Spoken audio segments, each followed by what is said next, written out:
Welcome back to News 5 at 9. It is 9:39. Joining me today, Mark Davidson. He is the Director of Investments over at Cornerstone Investment Management. Today we're talking about something that we normally have you on, and we talk about managing our money and making sure we have it diversified correctly. But I think at the basis of it all, if you're not protecting your money from identity theft, from that whole little genre of crimes, the rest of it really doesn't matter. That's right. Identity theft can be awfully expensive, and we found this personally. With Cornerstone, we actually had somebody pass some bad checks. They had basically stolen some account information. We don't know how they got it.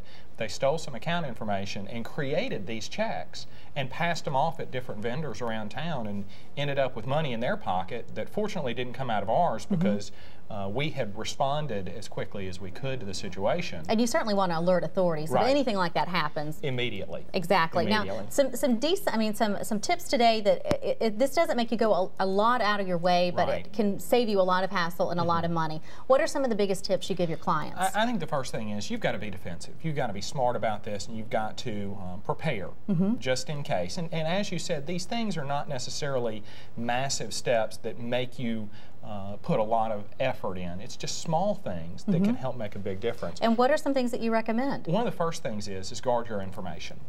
Don't ever give out your Social Security number over the phone. Be careful how you use it, because I've had people ask me in the bank, say a teller ask for my Social Security number to verify information about my account. Well, there can be some bad actors in the bank as well who might necessarily, they could be listening, exactly. And I was telling you, my husband would never let me put my license number and my Social Security on my check, but I know a lot of people do that, and that can equal, that's a lot of your personal information that someone standing beside you can see. You should absolutely minimize personal information on your checks.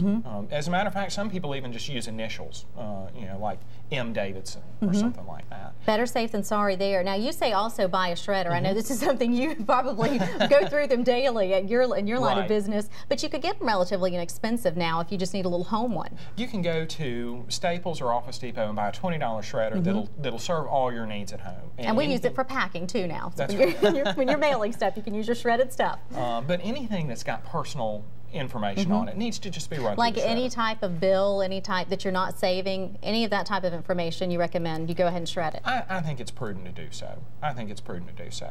Now, you say use your checks wisely. We touched on that a little bit, but go a step further and give our viewers some advice on how you should use your checks in the safest way. Okay. We talked about minimizing your personal information on your check, but the other thing is consider sending new checks to the bank and picking them up. So instead of having new checks delivered to your house, if somebody's watching your mail or accidentally stumbles upon these checks, they can basically pull them out, and you'll never know. So it's always worth sending them to the bank and picking them up there. Another thing to do is rather than putting your bills in your mailbox, take them and drop them at the post office. Or typically, there's one very close to you. They'll just look for the little standing blue boxes. We always just drop ours off when we go out for a walk in the evenings, and that way nobody's going to sneak by the house, pull the bills, get our information, and cause us any trouble. Now, you enlightened me to something I had not heard of and had never thought of, but you even use a certain type of PIN, which it's not something I guess everybody should have to do, but it sure is another little quick fix. It's just another small step. You might have seen the advertisements for pins that will keep the ink from being washed off checks.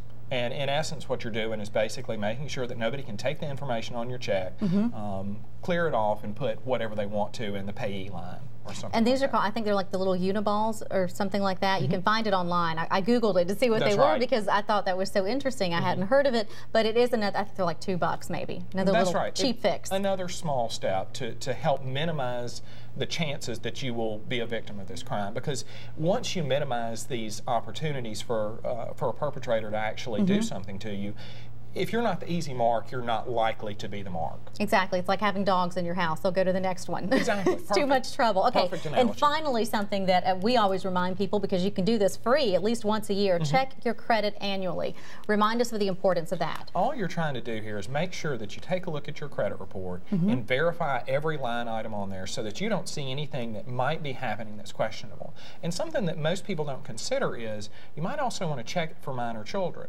My son has a Social Security number, and if that Social Security number is stolen, then all of a sudden there might be a credit history out there That's a very good idea. They don't know that your son's less than 2 years old. That's right. That's right. So if they steal that credit, if they steal that Social Security number, it's the same as stealing mine, except for the fact that I don't check it. Very good.